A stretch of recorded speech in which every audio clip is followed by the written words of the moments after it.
Bismillahirrahmanirrahim. Assalamualaikum warahmatullahi wabarakatuh.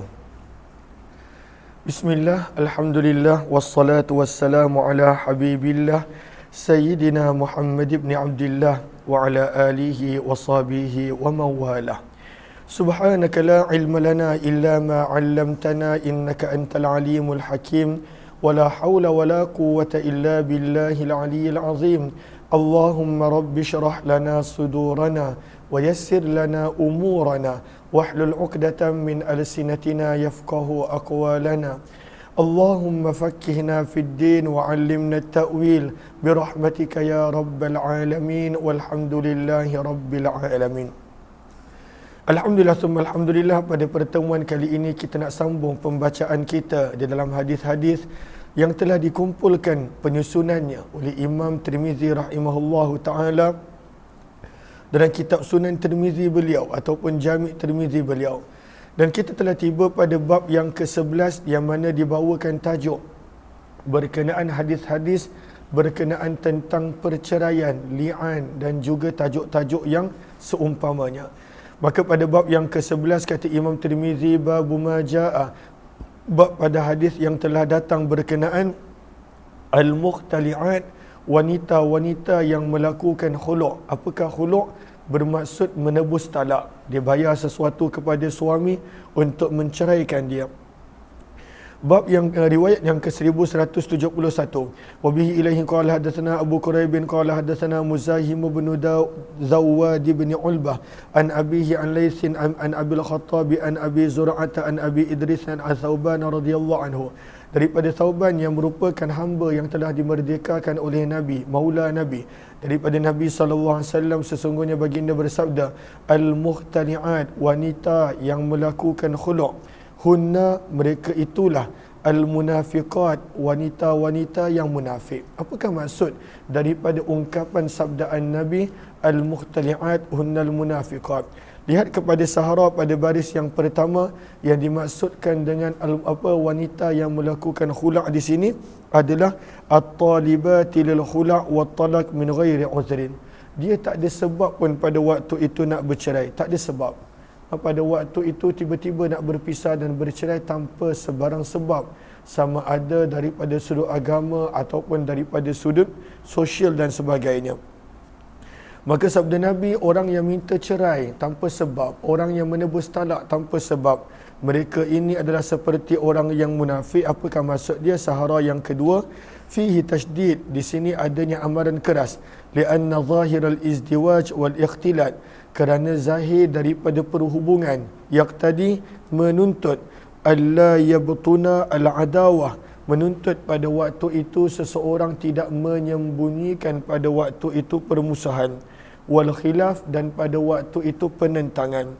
Maka pada seperti mana orang munafik pada waktu itu luar menzahirkan lain dan pada waktu itu dalam menzahirkan lain, maka pada waktu itu diperumpamakan seperti itu. Tapi kalaulah ada sebab, kerana sikap suami, kerana perbuatan suami ataupun apa-apa sebab, maka tidaklah termasuk di dalam maksud sabdaan Nabi. Ini adalah untuk orang yang tidak mempunyai sebarang sebab. Hadis ini adalah hadis yang gharib daripada sanad ini, dan sanadnya tidaklah begitu kuat, kata Imam Tirmizi. Riwayat 1172 waruya, dan diriwayatkan daripada Nabi SAW, sesungguhnya baginda bersabda, ayyuma imra'atin, mana-mana wanita, ikhtala'at, yang telah melakukan khulu', iaitu tebus talak, min zawjiha, daripada suaminya, min ghairi ba'sin, tanpa sebarang sebab, tanpa sebarang keuzuran. Ba'sin, lihat kepada sahara baris yang kedua, ai min ghairi hali shiddatin wa darurah, tanpa ada sebarang keuzuran dan keperluan. Maka sabda Nabi, lam tarih, dia tidak akan bau syurga. Maksud daripada tak bau syurga bukanlah tak masuk langsung.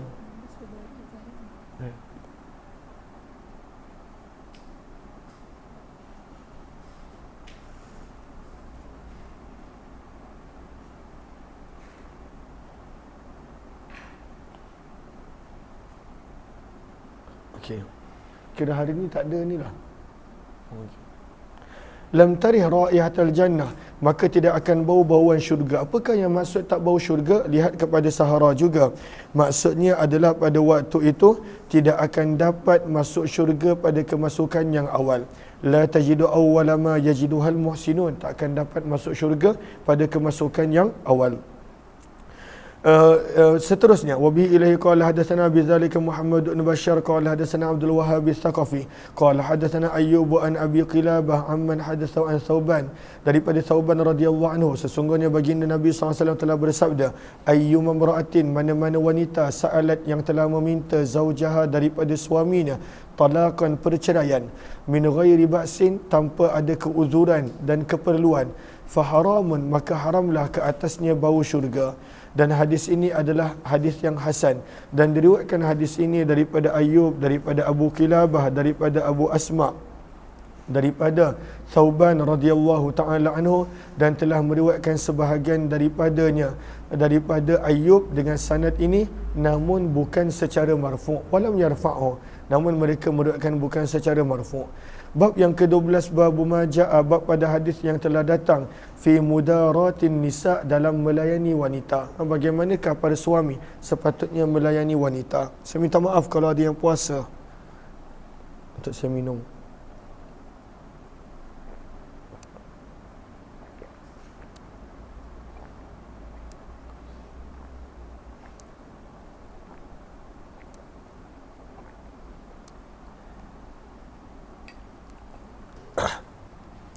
Lihat kepada baris kepada riwayat 1173. Wa bihi ilahi qala hadatsana Abdullah ibn Abi Ziyad qala hadatsana Ya'qub ibn Ibrahim ibn Sa'ad qala hadatsani ibnu akhi ibn Shihab an ammi an Sa'id ibn al-Musayyib an Abi Hurairah radhiyallahu ta'ala anhu qala qala Rasulullah sallallahu alaihi wasallam, daripada Abu Hurairah radhiyallahu ta'ala anhu, beliau berkata, baginda Nabi sallallahu alaihi wasallam telah bersabda, innal mar'ata, sesungguhnya wanita, ka, seumpama seperti ad-dilak, tulang rusuk. Bukanlah maksudnya wanita tu tulang rusuk lelaki, seumpama seperti. Kenapa diumpamakan dengan tulang rusuk? Lihat kepada Allahumma salli ala sayyidina Muhammad, kepada Sahara pada baris yang kelima. Maksudnya pada waktu itu adalah wahuwa mu'awwaj, tulang rusuk seperti mana ianya bengkok, maka pada waktu itu begitulah wanita. Bukannya maksud bengkok pada waktu itu takkan pernah betul lurus, tidak. Maksud daripada bengkok pada waktu itu adalah annan nisaa fi khalqihinna, bahawa sesungguhnya wanita pada penciptaannya, maka pada waktu itulah penciptaannya Allah telah ciptakan, maka sikapnya begitu, sifatnya begitu. In zahabta tuqimuha, sebab itu penerangan maksud tersebut sabda Nabi, jika kamu pergi untuk cuba meluruskan tulang rusuk tersebut, kasartaha, maka kamu akan patahkannya.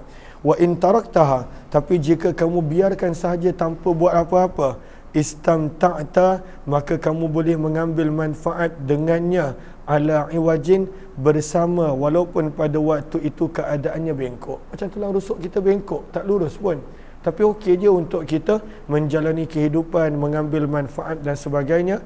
Maksudnya adalah pada waktu itu kita tidaklah boleh untuk meluruskan tulang rusuk, namun pada waktu itu kita menghargai pada keadaan yang dia ada. Dan di dalam bab ini ada juga riwayat daripada Abu Dzar, Samurah bin Jundub, Aisyah radhiyallahu anhum. Hadis Abu Hurairah adalah hadis hasan sahih gharib daripada sudut ini. Riwayat yang ke-13, bab yang ke-13, bab maja'a, bab pada hadis yang telah datang fir rajul, berkenaan tentang seorang lelaki, yas'aluhu abuhu, yang ayahnya memintanya untuk menceraikan isteri dia. Apa kena buat? Kalaulah ayah pada waktu itu minta untuk lelaki ini menceraikan isterinya dengan bersebab, dan pada waktu itu ada sebab. Lihat kepada syaykha, qala al-fuqaha, berkata para ulama, in kana al-qusuri min az-zawjah, kalaulah memang isteri pada waktu itu ada sebab-sebab yang patut untuk diceraikan, fal ita'atu wajib, maka wajib untuk mentaati ayah. Wa illa, maka kalaulah tidak, famustahabbah, maka pada waktu itu adalah ianya sunat dan diharuskan. Riwayat 1174, lalu pernah berlaku pada zaman Nabi. Siapakah si ayah? Jom kita lihat riwayatnya.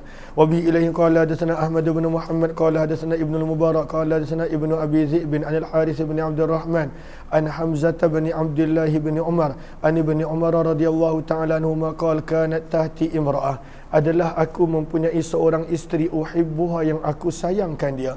Wa kana abi, namun ayahku iaitu Umar bin Khattab yakrahuha, tidak menyukainya. Umar bin Khattab tidak menyukai menantu dia atas sebab-sebab yang tertentu. Fa amarani, maka ayahku Umar bin Khattab telah menyuruhku an utalliqaha, untuk menceraikannya. Fa abaitu, maka aku telah enggan. Fadzakartu, maka aku telah menceritakan perkara tersebut kepada Nabi SAW. Maka Nabi bersabda, ya Abdullah, wahai Abdullah, wahai Abdullah bin Umar, talik, berpisahlah kamu imra'ataka, dengan isteri kamu. Maka Nabi suruh untuk dia mentaati ayah dia. Kata para ulama, kemungkinan sebab yang Umar bin Khattab tidak suka pada waktu itu adalah disebabkan daripada sudut pandang agama. Hadis ini adalah hadis yang hasan sahih. Sesungguhnya kami mengetahui hadis ini daripada periwayatan Ibnu Abi Dhi'b. Bab yang ke-14. Jelas ke jelas ni? Bab maja'a, bab pada hadis yang telah datang, la tas'alil mar'atu, tidak boleh seorang wanita meminta talaqa, menceraikan, talak ukhtiha, pada waktu itu saudaranya. Apakah yang dimaksudkan dengan saudarinya? Pada waktu itu sama ada madu dia ataupun pada waktu itu isteri lelaki yang pada waktu itu dah sedia ada dan dia bakal nak berkahwin, dia tak boleh minta begitu. Tak boleh minta untuk orang tersebut menceraikan wanita tersebut. Riwayat 1174. Wa bihi ilaihi qala hadatsana Qutaibah qala hadatsana Sufyan bin Uyainah an Az-Zuhri an Sa'id bin Al-Musayyab an Abi Hurairah radhiyallahu anhu, daripada Abu Hurairah radhiyallahu taala anhu, yang beliau menyampaikan hadis ini kepada Nabi sallallahu alaihi wasallam. Baginda bersabda, la tas'alil mar'atu, janganlah meminta seorang wanita talaqa, menceraikan ukhtiha, saudarinya. Saudari ni siapa? Boleh lihat kepada Sahara, ada beberapa makna. Yang pertama, al-muradu, yang dimaksudkan ini adalah, contohnya ada wanita ini sedang dipinang. Ada seorang ni dia dah ada isteri, dia pergi pinang pada waktu itu seorang wanita. Maka wanita yang pada waktu itu sedang dipinang, dia kata, boleh aku nak kahwin, tapi kena ceraikan isteri kau yang sekarang. Maka Nabi bagi amaran, jangan meminta seorang wanita untuk menceraikan saudarinya. Itu satu. Yang kedua, awil mar'atu tas'alu zawjaha talaqa durratiha, pada waktu itu madu meminta untuk suami menceraikan madu dia, maka itu pun tak boleh. Kenapa wanita minta cerai? Maka Nabi berikan sebab, litukfi'a ma fi ina'iha, supaya boleh dicurahkan, supaya boleh dipenuhkan, supaya tukfi'a subbibah, maksudnya dicurahkan ataupun pada waktu itu dipenuhkan, ma fi ina'iha, apa yang ada di dalam bekasnya. Apakah yang ada di dalam bekasnya? Pada waktu itu perhatian dan kasih sayang hanya dia dapat sahaja, dan dia pada waktu itu korbankan orang lain. Maka itu adalah sikap yang tercela, sikap yang pada waktu itu tidak disukai oleh Allah dan Rasul. Dan di dalam bab ini ada juga riwayat daripada Ummu Salamah radhiyallahu anhu, hadis Abu Hurairah adalah hadis yang hasan sahih.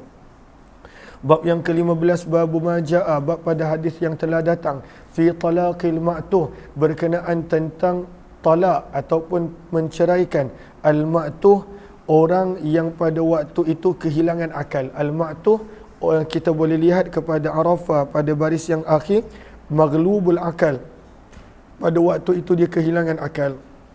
Lalu kalaulah suami pada waktu itu kehilangan akal, maka pada waktu itu dia punya kata-kata talak cerai tidak diambil kira.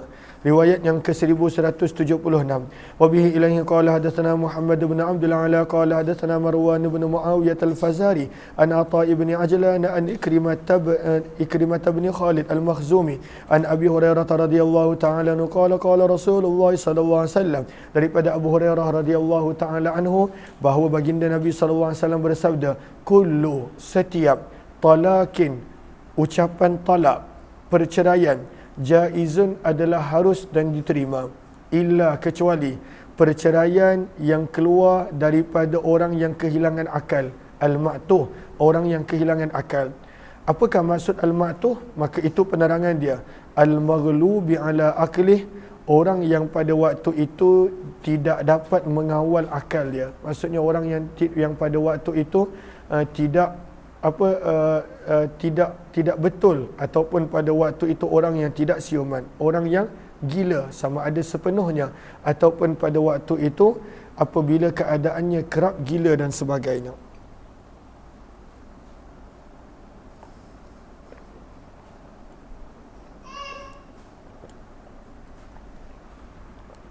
Ali ada lagi ya? Sedap lah kakak buat. Buat yang panas punya. Nanti jangan bagi kakak nampak dia puasa. Tutup. Okey. Allahumma salli ala habibina Muhammad wa ala alihi washabi ajma'in. Okey, Allahumma salli ala sayyidina Muhammad. Jom kita lihat kepada baris yang ketiga sahara. Baris yang ketiga sahara. Kata Imam Tibi rahimahullah, bagaimana pula kalau seseorang itu mabuk?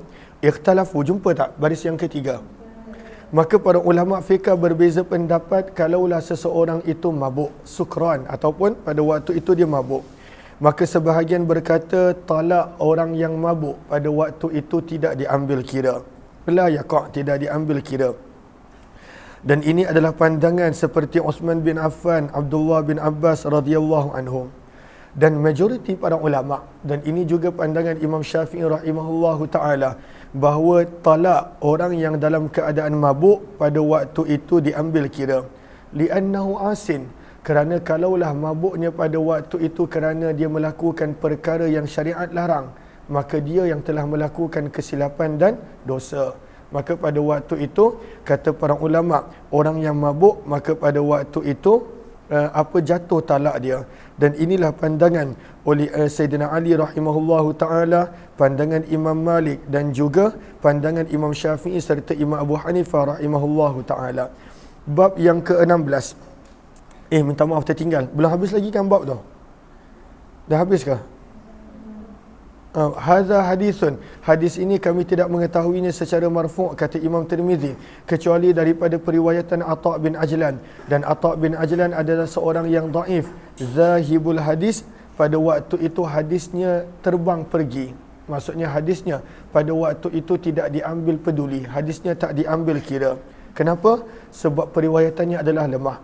Dan beramal pada hadis ini di sisi ahli ilmu daripada kalangan sahabat Nabi dan selain mereka, bahawa talak orang yang dalam keadaan kehilangan akal, al-maghlubi ala aqlih, yang pada waktu itu tidak dapat mengawal akalnya, la yajuz, tidaklah boleh, tidak boleh dan tidak diambil kira, kecuali an yakuna ma'tuhan, kalaulah dia kehilangan akal kadangkala, yufiqul ahyan, kadangkala dia sedar, fayutallik, maka kalaulah dia menceraikan sewaktu dia sedar, maka talaknya diambil kira. Bab yang ke-16, riwayat 1177. Wa bihi ilaihi qala hadatsana Qutaibah qala hadatsana Ya'la bin Shabib bin an Hisham bin Urwah an Nabi an Aisyah radhiyallahu anha qalat kana an-nas, adalah manusia, gariskan bawahnya, kata para ulama pada zaman jahiliyah, adalah manusia pada zaman jahiliyah. Warrajul, ada orang yang akan yutalliku, menceraikan isterinya, masya'a, apa yang dia suka, an yutallikah, untuk diceraikan. Pada zaman jahiliyah, apa yang orang tu suka untuk ceraikan isteri dia, diceraikan. 100 kali talak, 1000 kali, 1,000,000 kali, 1 trilion kali. Suka-suka dia pada waktu itu nak ceraikan dengan berapa kadar. Wahiyah, namun ikut pandangan jahiliyah sebelum datangnya Islam, pada waktu itu wahiyah, wanita tersebut tetap imra'atuhu, menjadi isterinya, tetap dikira sebagai isteri. Masih banyak kak, panas.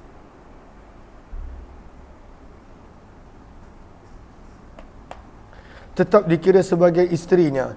Iza, apabila irtaja'aha, jika dia pilih untuk rujuk kepada wanita tersebut, wahiyah fil iddah, dengan syarat wanita itu masih dalam iddah. Lalu pada zaman dulu orang main-main pada waktu itu dengan para isteri dan wanita. Maka pada waktu itu suka-suka dia nak cerai banyak kali, dan bila cerai pada waktu itu dia ungkapkan pada waktu itu bilangan angka yang besar, dan ketika mana isteri dia nak habis iddah, dia rujuk balik. Sebab zaman dulu selagi mana dalam iddah dikira sebagai isteri, tak kisahlah tolak jenis apa pun. Itu pada zaman jahiliyah. Wahia fil iddah, syarat dia isteri tersebut dalam iddah. Wa in talaqaha, dan jika walaupun talaqaha, dia menceraikan isterinya 100 kali ataupun lebih, maka ini yang berlaku pada waktu itu zaman jahiliyah. Tengok bagaimana orang-orang dahulu tidak mengambil berat tentang wanita dan Islam mengambil berat tentang wanita. Hatta qala, sehingga ada seseorang pernah berkata limra'atihi, kepada isterinya. Apa yang dia berkata? Wallahi, demi Allah, la utalliquki, aku tidak akan menceraikan kamu, fatabinina minni, sehingga engkau benar-benar terpisah daripadaku. Lalu aku tak akan ceraikan kamu, tapi dalam masa yang sama, wala uwiki, aku tidak akan memberikan tempat tinggal kepada kamu selama-lamanya. Qalat, maka berkatalah si isteri, wa kaifa dzaka, dan bagaimanakah begitu? Qala, maka suami akan pada waktu itu berkata, utallikuki, aku akan menceraikan kamu. Fakullama, maka setiap kali, hammat iddatuki, hampir habis iddah kamu, antan qadiya, untuk habis, raja'tuki, aku akan rujuk kamu balik. Maka pada waktu itu dia main-main. Pada waktu itu dia tak nak sediakan tempat tinggal dan nafkah, maka dia akan kerap ceraikan isteri dia. Bila isteri dia nak habis iddah, dia rujuk balik, jadi isteri balik. Tak lama selepas tu dia ceraikan balik. Bila nak habis iddah, dia rujuk balik. Dia mempermain-mainkan pada waktu itu antara perceraian dan sebagainya. Ini pada zaman jahiliyah sebelum daripada Islam. Maka telah pergilah si isteri berjumpa dengan Aisyah Ummul Mukminin radhiyallahu anha. Fa akhbaratha, dia pun ceritakan kepada Ummul Mukminin Aisyah. Fasakatat, maka Aisyah telah diam sehingga telah datang Nabi sallallahu alaihi wasallam. Fa akhbarathu, maka Aisyah telah khabarkan kepada Nabi. Fasakatan Nabi sallallahu alaihi wasallam, maka Nabi sallallahu alaihi wasallam pun telah diam sehingga telah turunnya ayat Al-Quran dalam suratul Baqarah ayat 229, firman Allah, at-talaqu marratan, talak itu hanya 2 kali sahaja. Maka selepas daripada 2 kali, fa imsakum bima'ruf, maka kalaulah nak berkahwin, nak teruskan perkahwinan, maka jagalah pada waktu itu isteri dengan baik. Imsak maksudnya menahan, jagalah pada waktu itu dengan baik. Dan kalaulah pada waktu itu tetap nak berpisah setelah 2 kali bercerai, au tasrihum bi ihsan, ataupun nak melepaskan, maka tasrih, melepaskanlah bi ihsan dengan baik. Maka berkata Aisyah radhiyallahu taala anha, fasta'nafan nasu, maka manusia mula menghitung at-talaqa, talak yang mereka ada, iaitu hanya 3 kali maksimum, mustaqbilan, daripada awal. Manusia mula kira daripada awal. Man kana talaqa wa man lam talaqa, sama ada orang yang pernah menceraikan ataupun orang yang tidak pernah menceraikan. Kalau tidak, nanti menjadi permainan suami. Maka Islam pada waktu itu kata, okey, peluang 2 kali je. Kalaulah buat kali ketiga, dah tak ada peluang dah. Kena pisah pada waktu itu selama-lamanya, ataupun kena berkahwin dulu dengan orang lain. Tak macam sebelum daripada Islam yang pada waktu itu menjadi permainan para lelaki. Maka sebab itu jangan bergurau. Kita dah baca dah, tidak boleh bergurau dengan talak. Kena jaga pada waktu itu cara seorang suami bercakap ketika mana marah, bergurau dan sebagainya. Wabi ilahi qala hadatsana Abu Quraib bin Muhammad bin al-Ala qala hadatsana Abdullah bin Idris an Hisham bin Urwa nabihi nahwa hadzal hadis bimakna, riwayat yang lebih kurang sama dengan matan yang lebih kurang sama. Namun tidak ada pada periwayatan mereka daripada Aisyah. Dan wahadha asah, dan riwayat yang kedua ini sanadnya lebih sahih daripada periwayatan Ya'la bin Syabib. Bab yang ke-17, bab majaa, bab pada hadis yang telah datang fil hamil, bahawa wanita yang hamil, al mutawaffa, yang telah kematian daripadanya suami dia, tada'u, maka iddahnya adalah ketika mana dia melahirkan.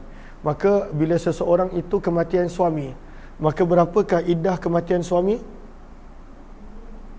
Berapa?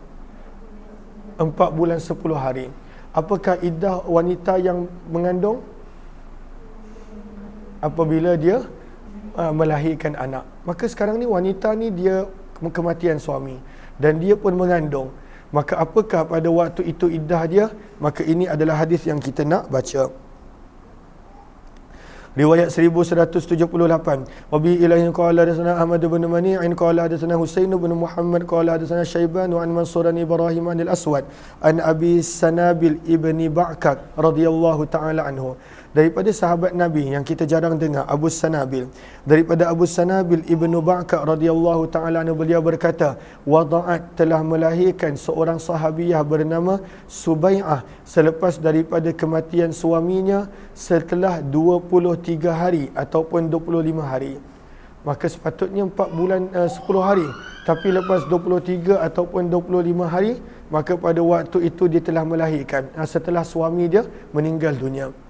Falamma, maka apabila ta'allat, telah selesai iddahnya, lihat baris yang ketiga sahara. Ta'allat ay tahurat minan nifas. Apabila pada waktu itu dia telah selesai nifas dia dan telah bersih diri dia. Tashawwafat, maka dia telah berhias. Tashawwafat, lihat kepada sahara baris yang ketiga, ay tazayyanat lil khitab. Tashawwafa bermaksud tumiha basaruhu ilaih, pandangan terjatuh, itu dia maksud tashawwafa. Bila masuk tasyawwafa, pandangan tertumpu kepada orang tersebut. Maka di sini bermaksud macam mana nak menarik perhatian orang. Pada waktu itu tazayyana, maka dia pun telah berhias.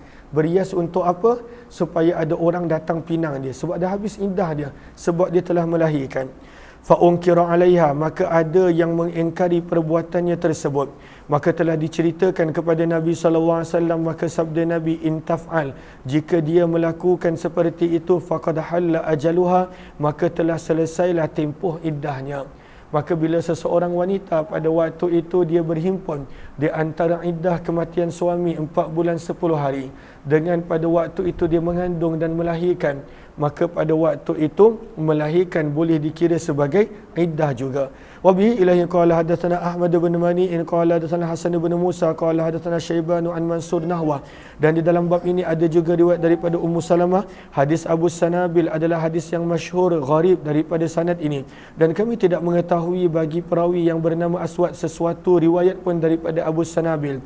Kata Imam Tirmizi, dan aku telah mendengar Muhammad bin Ismail Bukhari berkata, la a'rifu, aku tidak mengetahui bahawa sesungguhnya Abu Sanabil sempat hidup selepas kewafatan Nabi SAW, dan beramal pada hadis ini di sisi kebanyakan ahli ilmu daripada kalangan sahabat Nabi dan selain daripada mereka, annal hamila, bahawa sesungguhnya wanita yang mengandung, al-mutawaffa, yang telah kematian daripadanya suaminya, idza wada'at, apabila dia melahirkan, faqad halla, maka telah sempurnalah, maka telah halallah laha untuknya at-tazwiju, berkahwin lain. Wa illam takunin qadat, walaupun dia tidak menyempurnakan iddatuha, iddah kematian suami. Dan inilah pandangan Sufyan Ats-Tsauri, Imam Syafi'i, Imam Ahmad dan Ishaq rahimahullahu taala.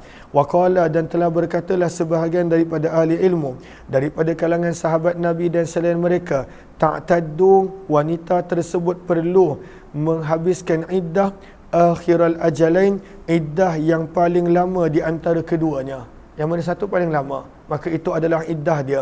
Namun kata Imam Tirmizi, pendapat yang pertama, mana satu iddah yang datang dulu, maka itu adalah pendapat yang lebih sahih. Riwayat 1179. Wa bihi ilaihi qala hadatsana Qutaibah qala hadatsana Laits an Yahya bin Sa'id an Sulaiman bin Yasar anna Abu Hurairah radhiyallahu ta'ala anhu wa ibn Abbas wa Aba Salamah bin Abdurrahman tadzakaru, mereka telah membicarakan, berbincang berkenaan al-mutawaffa, seorang wanita yang telah kematian daripadanya suaminya, al-hamil, dalam keadaan wanita tersebut mengandung, tada'u, dan wanita tersebut melahirkan inda wafati zawjiha, sewaktu kematian suami dia. Waktu suami dia wafat, waktu tu dia melahirkan. Maka berkata Abdullah bin Abbas, ta'taddu, hendaklah dia menjalani iddah yang mana satu paling lama. Maka ini pandangan Abdullah bin Abbas. Sementara Abu Salamah radhiyallahu taala anhu berkata, bal, bahkan tahillu, hendaklah dia tahillu, dia menjadi halal untuk berkahwin lain sebab dah habis iddah sewaktu mana dia melahirkan. Maka berkata Abu Hurairah radhiyallahu anhu, ana ma'abani akhi, aku bersama dengan anak saudaraku. Yang dimaksudkan dengan anak saudara adalah sahabat muda Abu Salamah bin Abdul Rahman radhiyallahu taala anhu. Fa'arsalu, maka mereka telah menghantar utusan bertanya kepada Ummu Salamah, isteri Nabi sallallahu alaihi wasallam, mana satu pendapat yang lebih betul. Maka berkata Ummu Salamah, qad wada'at, telah melahirkan seorang sahabiah bernama Subai'atul Aslamiyah. Kita jarang dengar. Siapa nama sahabiah ni? Sebut. Subai'atul Aslamiyah. Selepas kematian suaminya Biyasir tidak berapa lama, fastaftat, maka Subai'ah al-Aslamiyah telah meminta fatwa, meminta jawapan daripada Nabi sallallahu alaihi wasallam. Maka Nabi menyuruhnya untuk berkahwin yang lain. Hadis ini adalah hadis yang hasan sahih, menunjukkan iddah dia dah habis. Ahlan-ahlan kepada sahabat-sahabat yang baru join, mohon jasa baik untuk bantu share, bantu untuk kongsi, bantu untuk sebar luas. Mudah-mudahan lebih ramai yang beroleh manfaat.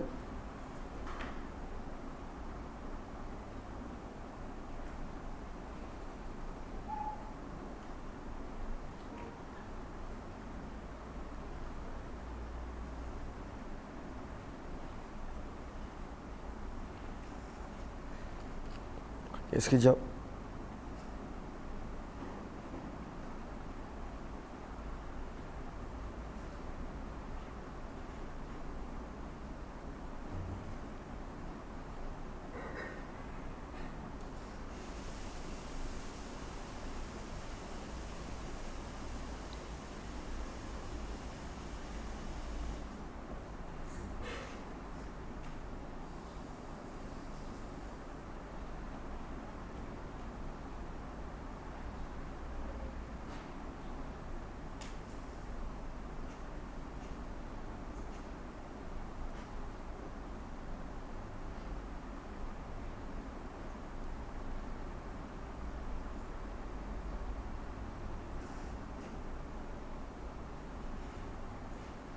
Okey. Allahumma salli ala sayyidina Muhammad wa ala alihi washabihi ajma'in. Bab yang ke-18. Bab ma jaa, bab pada hadis yang telah datang berkenaan tentang iddah al-mutawaffa, wanita yang telah kematian daripadanya suaminya. Berapakah iddah dia? Wa bihi ilaihi qala hadatsana al-Ansari qala hadatsana Ma'ad bin Isa qala hadatsana Malik bin Anas an Abdullah bin Abi Bakr bin Muhammad bin Amr bin Hazm an Humaid bin Nafi' an Zainab binti Abi Salamah annaha akhbarathu bihadhihi al-ahadits thalatha. Maka daripada Zainab binti Abi Salamah, beliau berkata sesungguhnya Allahumma salli ala annaha akhbarathu, bahawa beliau telah dikhabarkan dengan 3 hadis yang berikut. Lalu berikutnya ada 3 hadis. Qalat Zainab, berkata Zainab, aku telah masuk bertemu dengan Ummu Habibah, isteri Nabi sallallahu alaihi wasallam sewaktu kematian ayahnya. Maka siapakah ayah Ummu Habibah? Ummu Habibah ni nama dia siapa? Siapa yang tahu? Ramlah, Ramlah binti Abi Sufyan.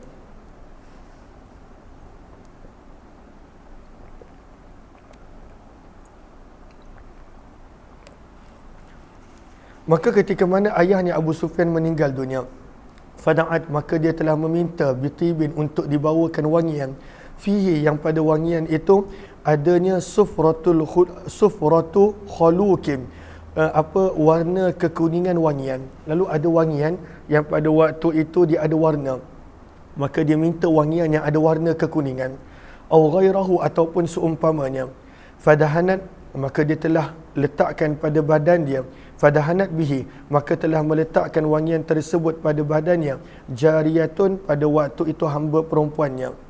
Thumma massat, kemudian Ummu Habibah telah mengambil wangian tersebut dan meletakkan pada pelipisnya, bi'aridaiha. Thumma qalat, kemudian beliau berkata, wallahi, demi Allah, mali bitibi min hajah, sebenarnya aku tidak memerlukan kepada wangian, ghaira, kecuali aku telah mendengar baginda Nabi sallallahu alaihi wasallam bersabda, sabda Nabi sallallahu alaihi wasallam, la yahillu, tidak boleh, limra'atin, untuk mana-mana wanita yang benar-benar beriman pada Allah dan pada hari akhirat, an tuhidda, untuk berkabung, ala mayyitin, bagi mana-mana jenazah, fauqa thalathati ayyam, lebih daripada 3 hari, kecuali jika jenazah itu adalah ala zaujin, jika jenazah itu suami dia. Maka berapakah tempoh iddah dan berkabung untuk orang yang kematian suami? Arba'ata ashhurin wa ashra, adalah selama 4 bulan 10 hari. Maka hanya untuk orang yang kematian suami sahaja iddahnya adalah 4 bulan 10 hari. Riwayat 1181, qalat Zainab, telah berkata Zainab, maka aku telah masuk berjumpa dengan Zainab binti Jahash, isteri Nabi yang lain pula, ketika mana kematian saudaranya. Fada'at, maka dia pun telah meminta wangian. Famassat, dan telah memakai wangian, telah memakai daripada wangian. Kemudian beliau juga berkata, wallahi, demi Allah, mali fitibi min hajah, tidaklah bagiku pada wangian itu sebarang keperluan, ghaira anni, kecuali aku telah mendengar Nabi SAW bersabda, la yahillu, tidaklah boleh untuk mana-mana wanita yang benar-benar beriman kepada Allah dan pada hari akhirat untuk mereka berkabung atas mana-mana jenazah lebih daripada 3 hari, kecuali ke atas perkabungan suami yang pada waktu itu iddahnya adalah arba'ata ashhurin wa ashra. Maka iddah wanita yang kematian suami adalah selama 4 bulan berapa hari? 4 bulan 10 hari. Riwayat yang ketiga, qalat Zainab, berkata lagi Zainab. Ini Zainab apa nama dia? Zainab binti Abu Salamah. Zainab binti Abu Salamah. Allahumma salli ala sayyidina Muhammad. Siapa Zainab binti Abu Salamah ni? Tengok bawah tu pada baris yang keempat. Zainab hadha, Zainab ini bukanlah Ummul Mukminin. Itu adalah Zainab binti Jahash. Bahkan beliau ini adalah anak yang dijaga oleh Nabi, anak tiri Nabi. Kenapa dia anak tiri Nabi? Kerana beliau adalah anak perempuan kepada Ummu Salamah. Anak perempuan kepada Ummu Salamah. Dan Ummu Salamah adalah isteri Nabi SAW. Lalu dia anak tiri Nabi SAW. Maka Zainab binti Jahash telah berkata, aku telah mendengar ibuku Ummu Salamah berkata. Siapa nama Ummu Salamah? Ingat tak? Hindun binti Umayyah. Maka berkata Ummu Salamah, ja'at imra'atun, telah datang seorang wanita kepada Nabi SAW lalu berkata, wahai utusan Allah, inna banati, sesungguhnya anak perempuanku tufiya, baru kematian daripadanya suaminya. Baru kematian suami. Wa qad ishtakat, dan dia mengadu yang matanya sakit. Afanakhuluha, adakah boleh kami meletakkan pada waktu itu celak pada mata dia? Maka kalaulah benar-benar perlu, maka boleh meletak celak. Tapi kalaulah tidak berapa perlu, sebenarnya tidak boleh, kerana itu termasuk dalam berhias dan tidak boleh berhias sewaktu iddah kematian suami.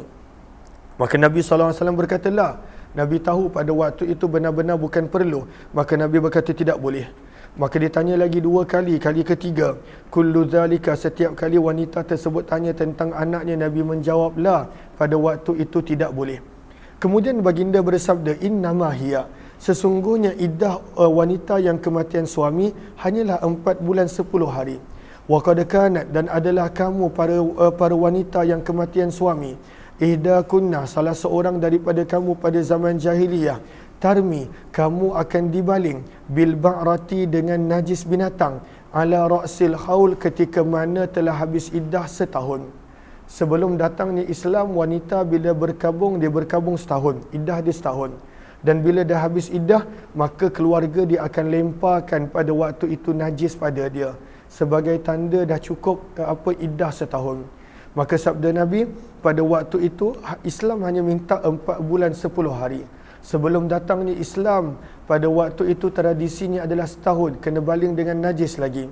Maka di dalam bab ini kata Imam Tirmizi, ada juga riwayat daripada Furai'ah ibnati Malik ibn Sinan yang merupakan saudari perempuan Abu Sa'id Al-Khudri, riwayat daripada Hafsah bin Umar, dan hadis Zainab adalah hadis yang hasan sahih.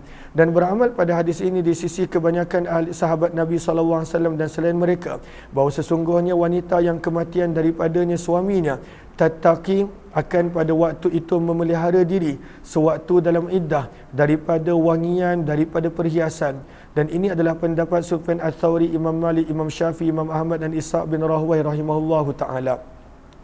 Bab yang ke-9, babu maja'a, bab pada hadis yang telah datang fil muzahir, pada orang yang telah melakukan zihar, yuwaqi'u Apakah itu zihar? Nanti kita baca pada bab yang seterusnya.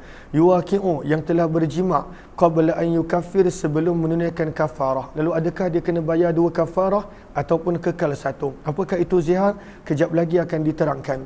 Riwayat 1183. Wa bi ilahi qala hadatsana Abu Sa'id al-Ashajj qala hadatsana Abdullah bin Idris an Muhammad bin Ishaq an Muhammad bin Amr bin Atha an Sulaiman bin Yasar an Salamah bin Sakhr al-Bayadi an Nabi sallallahu alaihi wasallam fil mudhahir. Daripada Nabi SAW tentang lelaki yang melakukan zihar, yuwaqi'u, yang telah bersetubuh menjima' isterinya sebelum sempat dia laksanakan kafarah dulu. Maka sabda Nabi, kafaratun wahidah, tetap kena bayar pada waktu itu hanya 1 kafarah. Gariskan bawah tu. Dan inilah pendapat majoriti para ulama, tetap hanya 1, tidak menjadi double dan 2. Hadis ini adalah hadis yang hasan gharib dan beramal pada hadis ini di sisi kebanyakan ahli ilmu, dan inilah pandangan Sufyan Ats-Tsauri, Imam Malik, Imam Syafi'i, Imam Ahmad, Ishaq bin Rahwayh wa qala ba'duhum, dan telah berkata sebahagian daripada para ilmuan, idza waqa'aha, apabila orang yang melakukan zihar bersetubuh dengan isterinya sebelum dia menunaikan kafarah, maka wajib ke atasnya 2 kafarah. Dan ini pandangan terpencil Abdurrahman bin Mahdi. Riwayat 1184. Nabi ilaihi qala hadatsana Abu Ammar al-Husain bin Hurayth qala hadatsana al-Fadl bin Musa an Ma'mar an al-Hakam bin Aban an Ikrimah an Ibn Abbas radhiyallahu anhuma, daripada Abdullah bin Abbas radhiyallahu taala anhuma, anna rajulan, sesungguhnya seorang lelaki telah datang kepada Nabi sallallahu alaihi wasallam, qad zahara, dan pada waktu itu lelaki ini dia telah melakukan zihar. Apakah zihar? Nanti kejap lagi kita baca. Dia telah melakukan zihar daripada isterinya, fawaqa'a, dan dia telah menyetubuhi menjima' isterinya sebelum pada waktu itu dia menunaikan kafarah. Faqala, maka dia bertanya kepada Nabi, ya Rasulullah, wahai utusan Allah, inni zahartu min imraati, sesungguhnya aku telah melakukan zihar daripada isteriku, fawaqa'tu, maka aku telah menyetubuhi alaiha, ke atasnya, sebelum sempat aku menyempurnakan kafarahku. Maka sabda Nabi, wa ma hamalaka ala zalik, dan apakah yang menyebabkan engkau melakukan perkara seperti itu? Yarhamukallah, semoga Allah merahmati kamu. Qal, berkata si suami tadi, raaitu, aku telah melihat, khalkhalaha, gelang kakinya, fi daw'il qamar, pada sinaran bulan. Dia tak boleh kawal nafsu je, nampak gelang kaki dia bersama dengan isteri. Qala, maka sabda Nabi, fala taqrabha, maka janganlah kamu mendekati isteri kamu sehingga kamu telah melakukan apa yang Allah perintahkan. Gariskan bawah itu, iaitu selesaikan kafarah zihar terlebih dahulu. Hadis ini adalah hadis yang hasan sahih gharib. Bab yang ke-20, babu majaa, maka apakah itu kafarah zihar? Babu majaa, bab pada hadis yang telah datang berkenaan apakah itu kafarah zihar. Apakah kafarah? Tebusan ataupun perbuatan amalan, bayaran yang perlu dilakukan apabila melakukan kesalahan zihar. Apakah itu zihar? Lihat kepada Sahara pada baris yang ke-5.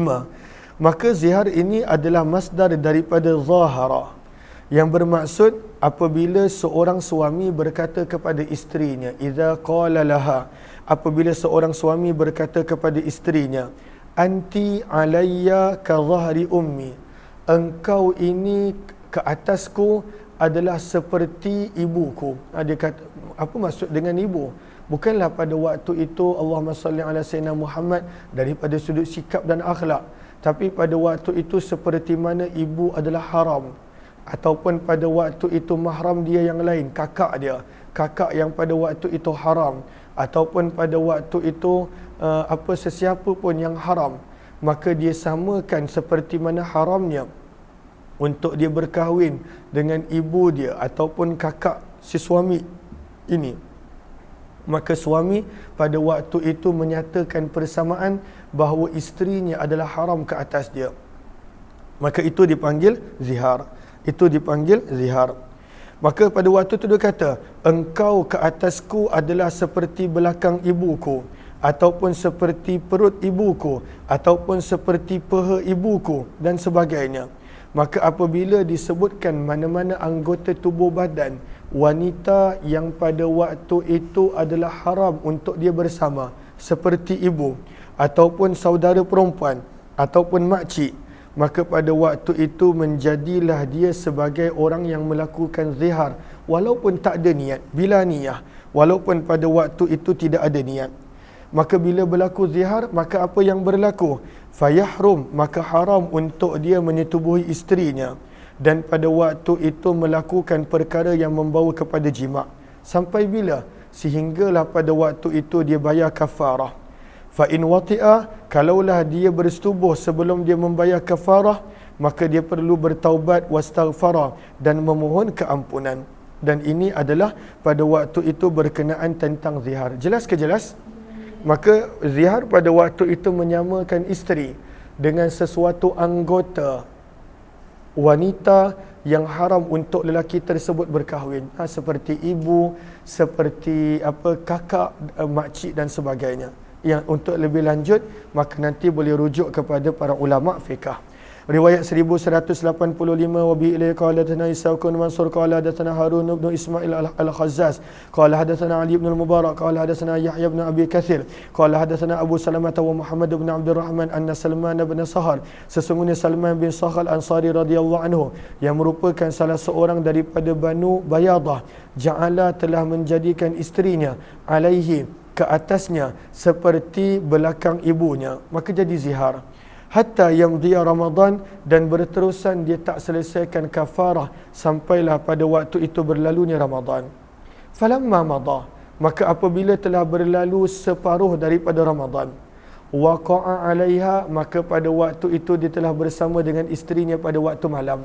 Lalu dia telah datang kepada Nabi SAW menceritakan peristiwa tersebut kepada baginda. Faqala lahu, maka Nabi bersabda kepadanya, a'tik, merdekakanlah seorang hamba. Ini adalah kafarah zihar, seperti mana yang ada di awal surah Mujadalah. Nabi kata, merdekakan pada waktu itu akan hamba. Qala, maka dia berkata, la ajiduha, aku sebenarnya tak ada hamba, wahai Rasulullah.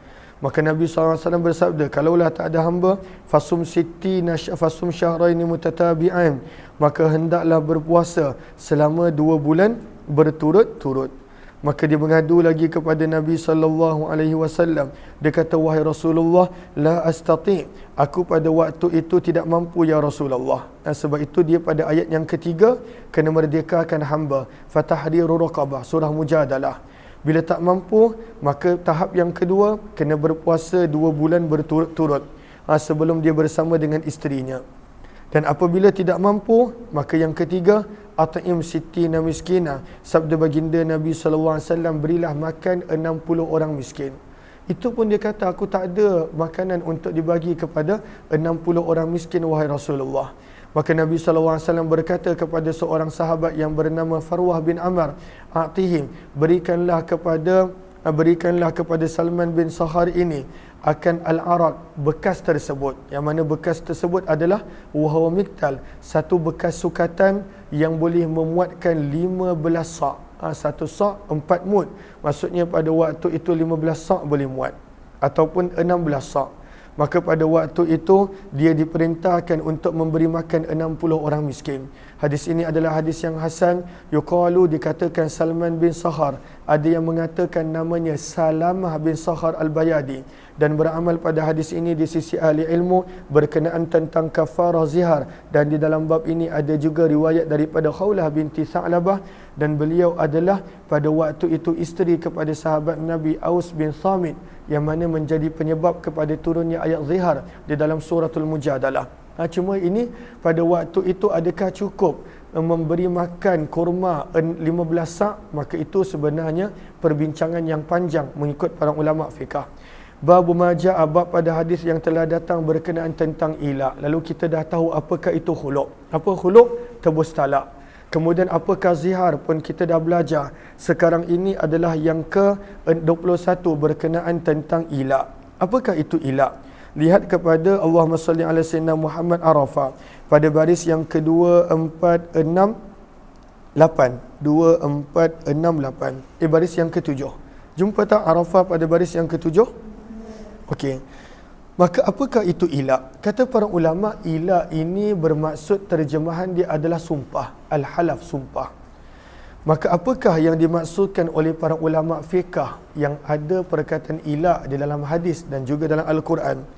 Maka kata para ulama, ianya adalah sumpah ala ke atas, sumpah untuk tarki kurbanil mar'ah, untuk tidak mendekati isteri selama 4 bulan ataupun lebih. Selama 4 bulan ataupun lebih. Maka dia bersumpah dia tak akan mendekati isterinya 4 bulan ke atas. Lalu bagaimana kalaulah kurang daripada 4 bulan? Apa yang berlaku kalau kurang daripada 4 bulan? Maka kata para ulama, wa in halafa, dan jika seorang suami bersumpah untuk meninggalkan isterinya kurang daripada 4 bulan, maka itu menjadi sumpah biasa, tak jadi ilak. Ilak mestilah pada waktu itu sumpah untuk tidak mendekati isteri lebih daripada 4 bulan. Wala tabinul mar'ah in barra, dan pada waktu itu tidaklah berlakunya talak kalaulah pada waktu itu dia bayar kafarah sumpah dia. Maksudnya kalaulah dilanggar sumpah dia, maka tak jatuh talak pada waktu itu akan isteri. Allahumma salli ala Sayyidina Muhammad. Lalu kalaulah selepas daripada 4 bulan dia tetap tak bersama dengan isteri dia, dia tetap pada waktu itu kekal dengan sumpah dia, maka bagaimana jatuhnya talak? Adakah dengan sendiri ataupun pada waktu itu mesti dengan ketetapan pemerintah? Maka berkata Imam Abu Hanifah, pada waktu itu innal mar'ata tabinu ba'da mudhi 4 ashhur bila tafriqil qadi. Lepas dia tempoh 4 bulan, kalau suami tak langgar janji dia, sumpah dia, automatik isteri tersebut jatuh talak dan dipisahkan. Berkata para ulama Hijaz, Imam Malik, Imam Ahmad dan juga Imam Syafi'i dan majoriti para ulama, la tabinu, wanita tersebut tidak akan jatuh talak hanya dengan berlalunya 4 bulan, tetapi perlu kepada keputusan hakim dan qadi. Maka sebab itu Allahumma salli ala Sayyidina Muhammad, berhati-hati dengan sumpah yang dilafazkan oleh seorang suami. Maka ini adalah ilak. Jelas ke jelas? Riwayat 1186 wa bi ilai qala hadatsana al-Hasan bin Qaza'ah al-Basri qala hadatsana Maslamah bin Al-Qamah qala hadatsana Daud an Amir an Masruq an Aisyah radhiyallahu anha qalat ala Nabi sallallahu alaihi wasallam pernah melakukan ilak min nisaihi, daripada isteri baginda, wa harrama, dan baginda Nabi sallallahu alaihi wasallam telah mengharamkan untuk baginda mendekati para ummahatul mukminin. Ada peristiwa dia, ada kisah yang panjang. Faja'alal harama, maka Nabi SAW telah menukar yang pengharaman tersebut menjadi halal. Maksudnya Nabi tak biarkan berlangsung lama, Nabi tebus pada waktu itu sumpah Nabi. Waja'ala, dan baginda telah menjadikan pada sumpah baginda kafarah, pada waktu itu kafarah. Maka Nabi pun pernah buat ilak. Dan di dalam bab ini bukanlah maksud Nabi pernah buat ilak, aku pun kena buat ilak. Tak, bukan maksudnya begitu. Tapi ada pada waktu itu kita nak melihat kepada kadangkala apa yang berlaku di dalam rumah tangga. Wa fil babi, dan di dalam bab ini ada juga riwayat daripada Abu Musa Anas bin Malik radhiyallahu anhu, hadis Maslamah bin Al-Qamah daripada Daud, telah diriwayatkan oleh Ali bin Mustir dan selainnya daripada Daud daripada Sya'bi, sesungguhnya Nabi SAW, dan riwayat tersebut adalah secara mursal kerana Sya'bi tak pernah jumpa dengan Nabi. Walaysa fihi, dan dalam riwayat Sya'bi tersebut tidak ada disebutkan tentang daripada Masruq daripada Aisyah. Wahada, dan riwayat secara mursal adalah lebih sahih daripada riwayat Maslamah bin Al-Qamah. Apakah itu ila? Wal ila an yahlifar rajul, bersumpahnya seorang suami, alla yaqraba imra'atah, untuk dia tidak mendekati isterinya 4 ashhur, selama 4 bulan ataupun lebih. Waqtalafa, dan telah berbeza pendapat ahli ilmu fihi, berkenaan tentang ila, idza, apabila madat, berlalunya tempoh 4 bulan yang suami sumpah tadi. Maka berkata sebahagian daripada ahli ilmu daripada kalangan sahabat Nabi SAW dan selain mereka, idza madat, apabila berlalu sahaja tempoh 4 bulan, yuwaqqaf, maka pada waktu itu diberhenti seketika. Fa imma, maka pada waktu itu ada dua pilihan. Sama ada suami pada waktu itu menyempurnakan sumpah dia tebus sumpah dia dan dia langgar sumpah dia. Wa imma, ataupun pada waktu itu suami hendaklah menceraikan isteri dia. Dan inilah pandangan, maksudnya ilak tidak automatik menjadi cerai. Dan inilah pandangan Imam Malik bin Anas, Imam Syafi'i, Imam Ahmad dan Imam Ishaq rahimahullahu ta'ala. Maka selalunya qadi akan panggil. Macam mana sekarang ni? Adakah nak terus dengan sumpah kamu? Maka kalaulah begitu ceraikan isteri. Ataupun pada waktu itu kamu nak bayar kafarah tentang sumpah kamu, maka pada waktu itu akan disuruh untuk melakukan pilihan suami tadi. Okey, berkata sebahagian daripada ahli ilmu daripada kalangan sahabat Nabi dan selain daripada mereka, apabila berlalu sahaja tempoh 4 bulan, maka automatik wanita tersebut menjadi wanita yang telah diceraikan secara talak bain. Dan inilah pandangan As-Sawri dan juga para ulama Kufah, termasuklah Imam Abu Hanifah. Lalu kita dah belajar tentang khula', tebus talak. Kita dah belajar berkenaan tentang apa tadi? Zihar. Menyamakan isteri pada waktu itu dengan seorang wanita yang haram untuk suami berkahwin. Kemudian kita telah belajar tentang ilah. Sekarang ini li'an. Apakah itu li'an? Allahumma salli ala sayyidina Muhammad wa ala alihi washabi ajma'in. Lihat kepada Sahara pada baris yang keempat. Apakah itu li'an? Maka li'an bermaksud adalah at-tardu wal bu'du, membaling jauh dan pada waktu itu menjauhkan. Itu daripada sudut bahasa. Daripada sudut istilah fiqah, apakah maksudnya? Wasummiya bihi, dipanggil li'an kerana apabila berlaku sahaja li'an, maka pada waktu itu menjadi jauhlah antara pasangan suami isteri. Maka apakah pada waktu itu li'an? Sebab berlakunya li'an adalah apabila suami menuduh pada waktu itu isterinya dengan tuduhan zina. Maka suami kata bahawa pada waktu itu dia nampak isteri dia berzina, tapi dia tak ada saksi. Dia tak ada saksi. Maka untuk mensabitkan yang tuduhan dia betul, maka dia akan bersumpah 5 kali. Bersumpah 5 kali.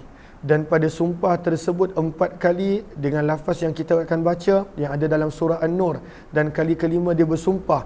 Dan kalaulah dia bohong, maka pada waktu itu laknat Allah akan datang ke atas dia. Maka itu adalah menggunakan perkataan laknat. Maka suami bersumpah. Bila suami dah bersumpah, maka isteri kena pertahankan diri. Kalaulah isteri tak nak sumpah, bererti isteri memang salah di atas tuduhan suami. Maka kalaulah isteri bersumpah untuk mempertahankan diri dia, maka sama juga isteri bersumpah 5 kali. Maka bila suami dan isteri telah bersumpah, maka pada waktu itu dipisahkan mereka. Dipisahkan mereka pada waktu itu untuk selama-lamanya. Dipisahkan mereka untuk selama-lamanya. Ada perbezaan pendapat, adakah dipisahkan selama-lamanya ataupun pada waktu itu dikira sebagai perceraian biasa yang boleh nikah balik. Itu perbezaan pendapat di antara para ulama. Riwayat yang ke-1187. Wabihi ilaihi qala hadatsana Hannadun qala hadatsana Abdatu bin Sulaiman an Abdul Malik bin Abi Sulaiman an Sa'id bin Jubairin qala su'iltu, aku pernah ditanya berkenaan tentang 2 orang suami isteri yang melakukan li'an pada zaman pemerintahan Mus'ab bin Zubair radhiyallahu taala anhu. Dan Mus'ab bin Zubair adalah adik-beradik kepada Abdullah bin Zubair radhiyallahu anhu. Ayufarraqu, adakah dipisahkan di antara suami isteri tersebut ketika mana mereka telah melakukan li'an? Fama daraitu, maka aku tidak tahu apa yang patut aku jawab. Fakumtu, maka aku telah bangun daripada tempat dudukku menuju ke rumah Abdullah bin Umar radhiyallahu taala anhuma. Ista'zantu, aku telah meminta izin untuk bertemu dengan Abdullah bin Umar.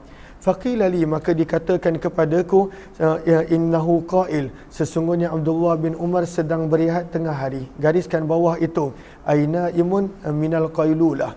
Abdullah bin Umar sedang berehat tidur pada waktu tengah hari. Maka Abdullah bin Umar telah mendengar suaraku. Maka Abdullah bin Umar berkata, adakah itu Ibnu Jubair? Maksudnya adalah Sa'id bin Jubair. Maka Abdullah bin Umar berkata, udhul, masuk. Maja abika, apa yang telah membawakan kamu? Tidaklah membawakan kamu ke sini illa hajatan, kecuali ada keperluan. Qala, maka berkata Sa'id bin Jubair, aku telah masuk. Fa idza huwa muftarishun, maka pada waktu itu beliau telah baring beralaskan barda'ata rahlin lahu, alas pelana. Alas pelana aja. Pelana kenderaan je, itu yang menjadi alas dia. Maka aku telah berkata, wahai Abu Abdurrahman al-Mutala'inan, ada 2 orang yang telah melakukan li'an. Adakah dipisahkan di antara mereka berdua? Maka berkata Abdullah bin Umar, subhanallah, na'am, ya, mereka ini akan dipisahkan di antara satu sama lain. Maka kata Abdullah bin Umar meneruskan cerita, inna awwala man sa'ala, sesungguhnya orang yang pertama bertanya tentang perkara ini adalah fulan bin fulan, lihat kepada Arafah pada baris yang ke-6, iaitu Uwaimir bin Ajlan, yang pada waktu itu meminta untuk berlakunya li'an. Uwaimir bin Ajlan. Ada yang mengatakan pada waktu itu Hilal bin Umayyah. Maka ada sahabat Nabi, sama ada Uwaimir bin Ajlan ataupun Hilal bin Umayyah, telah meminta li'an kepada Nabi SAW. Maka dia telah datang kepada Nabi SAW, faqala, lalu berkata, ya Rasulullah, wahai utusan Allah, ara'aita bermaksud akhbirni, maklumkanlah aku wahai Rasulullah, lau anna ahadana, kalaulah sesungguhnya ada salah seorang daripada kami, ra'a melihat, imra'atahu isterinya sendiri, ala fahishatin sedang melakukan perbuatan keji. Maksudnya kalaulah suami ni nampak isteri dia zina. Dalam riwayat yang lain dia kata, takkan aku nak panggil 4 orang saksi sebab untuk sabitnya zina ataupun pada waktu itu had zina kena ada 4 orang saksi. Dalam riwayat yang lain dia kata, wahai Rasulullah, takkan aku nak panggil orang lain supaya tengok isteri aku sedang berzina.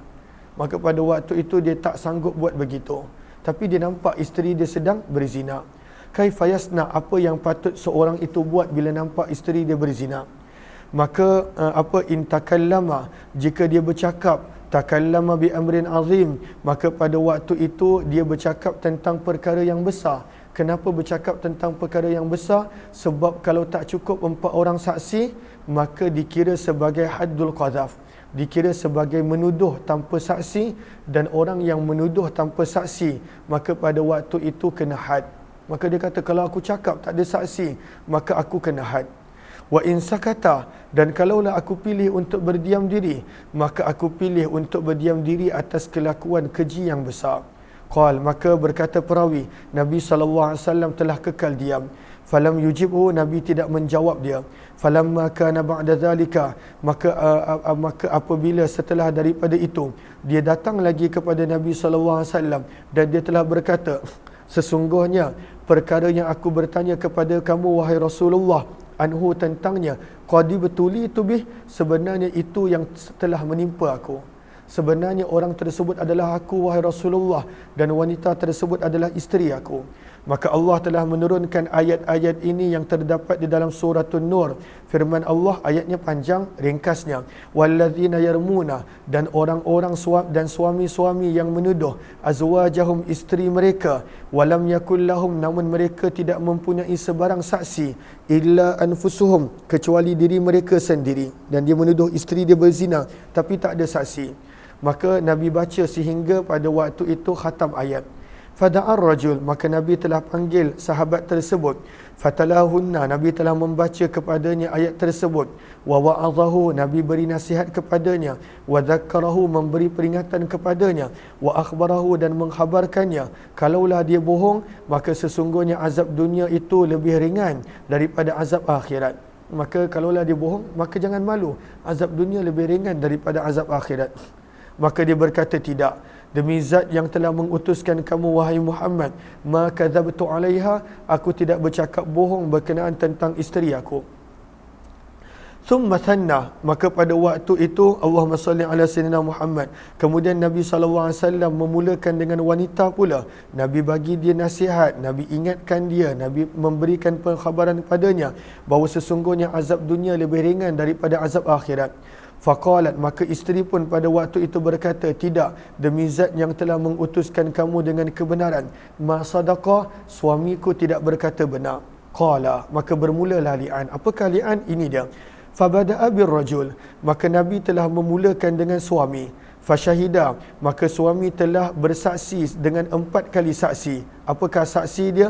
Billahi, demi Allah, sesungguhnya beliau adalah daripada kalangan orang yang berkata benar. Maksudnya apa yang dituduh isteri dia pada waktu itu adalah benar, isteri dia berzina.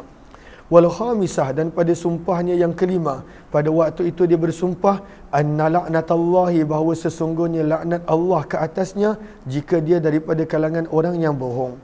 Thumma, kemudian dimulakan dengan wanita. Dalam sebahagian riwayat ada disebutkan wanita ini pada awalnya teragak-agak sebab laknat, kemurkaan Allah. Wanita ini pada awalnya teragak-agak, Kemudian wanita ini pada waktu itu dia berkata, aku tidak akan malukan keluarga dan kaum aku.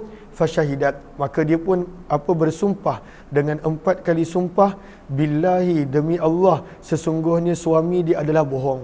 Wal khamisah, dan pada sumpah yang kali kelima dia bersumpah, anna ghadaballaha, bahawa sesungguhnya kemurkaan Allah ke atasnya jika suami dia berkata benar. Summa farraqa, kemudian Nabi telah memisahkan di antara mereka berdua. Lihat kepada Sahra pada baris yang kedua daripada bawah. Maka Allahumma salli ala Sayyidina Muhammad. Wa qala Syafi'i, baris yang akhir sekali, Sahra, taqa'ul furqah bili'anir rajul wahdah. Maka dalam mazhab Syafi'i, bila habis dia li'an, automatik pada waktu itu dipisahkan. Tak perlu hakim pun, tak perlu qadi. Tapi sebahagian para ulama menyebut pada waktu itu memerlukan kepada tindakan daripada pemerintah, daripada qadi untuk memisahkan. Dan di dalam bab ini ada juga, maka pada waktu itu ianya adalah dipisahkan untuk selama-lamanya. Dan di dalam bab ini ada juga riwayat daripada Sahal bin Sa'ad, Abdullah bin Abbas, Huzaifah, Abdullah bin Mas'ud. Hadis Abdullah bin Umar adalah hadis hasan sahih dan beramal pada hadis ini di sisi kebanyakan, dari sisi ahli ilmu. Riwayat 1188. Wa bi ilahi qala hadatsana Qutaibah qala hadatsana Malik bin Anas an-Nafi' an ibn Umar radhiyallahu anhuma, daripada Abdullah bin Umar radhiyallahu taala anhuma, beliau berkata, la ana, telah melakukan li'an seorang lelaki terhadap isterinya. Lalu Nabi SAW telah memisahkan di antara mereka berdua. Wa alhaqa, dan Nabi telah memberikan anak tersebut bil kepada ibunya. Maka anak ini berbinkan kepada ibu dia. Hadis ini adalah hadis yang hasan sahih dan beramal pada hadis ini di sisi ahli ilmu. Bab yang ke-23, bab majaa, bab pada hadis yang telah datang, aina ta'taddu, di manakah sepatutnya menjalani iddah al-mutawaffa anha zawjuha, wanita yang kematian suami dia. Dekat mana wanita ini sepatutnya pada waktu itu menjalani iddah?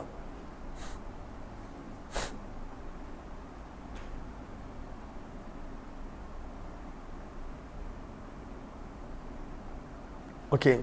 Maka dalam mazhab Syafi'i, apakah pada waktu itu untuk wanita yang kematian suami, maka kita telah belajar adakah dia dapat sukna ataupun nafkah sekali ataupun hanya sukna, itu kita telah baca. Riwayat 1189. Wa bi ilahi qala al-Ansari qala hadatsana Ma'nun qala hadatsana Malik an Sa'd bin Ishaq ibn Ka'b bin Ujrah an ammati Zainab binti Ka'b bin Ujrah anna al-Furai'ah, sesungguhnya Furai'ah binti Malik bin Sinan yang merupakan saudari kepada kepada Abu Sa'id Al-Khudri radhiyallahu anhu, telah mengkhabarkan dia bahawa sesungguhnya beliau telah mendatangi Nabi SAW, bertanya kepada baginda, antarji'a, adakah boleh untuk dia pulang kepada keluarganya di perkampungan Banu Khudrah, wa anna zawjaha, dan sesungguhnya suaminya telah keluar, fi talabin, dalam pada mencari, a'budin lahu, beberapa hamba milik mereka, abiku, yang telah buat keputusan melarikan diri. Hamba mereka lari, suami dia nak pergi cari. Sehinggalah ketika mana mereka berada, suami dia tiba di tempat yang bernama Taraful Qaddum, maka lahiqahum, pada waktu itu suaminya telah berjaya menangkap hamba dia, faqataluh, maka mereka hamba-hamba ini telah bunuh suami dia, maka suami dia kena bunuh. Maka pada waktu itu dia berkata, aku telah bertanya kepada Nabi SAW, boleh tak aku balik kepada keluarga aku, kerana suamiku tidak meninggalkan untukku tempat tinggal yang dimiliki olehnya dan tidak pula ada nafkah. Qalat, maka berkatalah pada waktu itu perawi, maka Nabi SAW telah bersabda, na'am, boleh.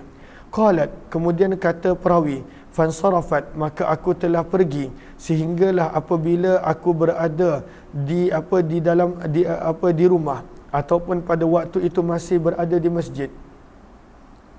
Maka nadani, Nabi SAW telah memanggil ke semula, au amara, ataupun Nabi telah memerintahkan untuk aku dipanggil, fanuditu, maka aku telah diseru dan dipanggil.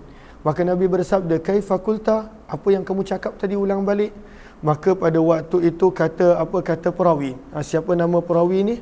Namanya adalah Furai'ah binti Malik bin Sinan. Maka berkata Furai'ah, bila Nabi tanya balik, faradatu alaihil kisah, aku telah ulang semula kisah yang telah aku ceritakan kepadanya berkenaan tentang suamiku. Qal, maka sabda Nabi, umkuthi, tinggallah kamu fi baitika, di rumah kamu sekarang, sehingga telah sampai pada waktu itu akan ketetapan habisnya iddah. Qalat, berkata Furai'ah, fa'tadatu, maka aku telah menghabiskan iddahku di rumah tersebut selama 4 bulan 10 hari.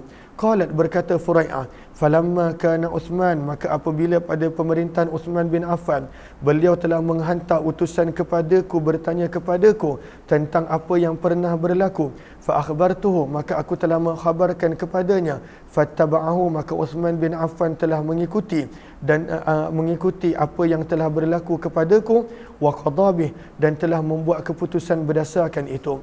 Wabi ilahi qala hadatsana Muhammad bin Bashar qala hadatsana Yahya bin Sa'id qala hadatsana Sa'ad bin Ishaq ibn Ka'b bin Ujrah fa dzakara nahwa bi makna.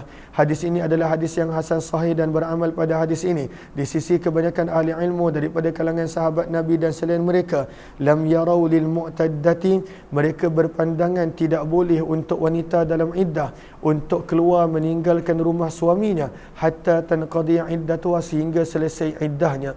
Dan inilah pendapat Sufyan Ats-Tsauri, Imam Syafi'i, Imam Ahmad dan Imam Ishaq. Wa qala ba'du ahli ilmi, telah berkata sebahagian ahli ilmu daripada kalangan sahabat Nabi dan selain mereka, lil mar'ah, untuk wanita, an ta'tadda, pada waktu itu beriddah di mana yang dia kehendaki, wa illam ta'tadda, walaupun pada waktu itu dia tidak menjalani iddah pada rumah suaminya. Dan namun kata Imam Tirmizi, pendapat yang pertama adalah lebih sahih. Kita mula masuk pada tajuk besar yang ke-14, Kitabul Buyu', berkenaan tentang berjual beli. InsyaAllah kita akan sambung nanti, insyaAllah. Kita akan jumpa nanti balik pada jam 3 petang. Wabillahi taufiq wal hidayah. Assalamualaikum warahmatullahi wabarakatuh.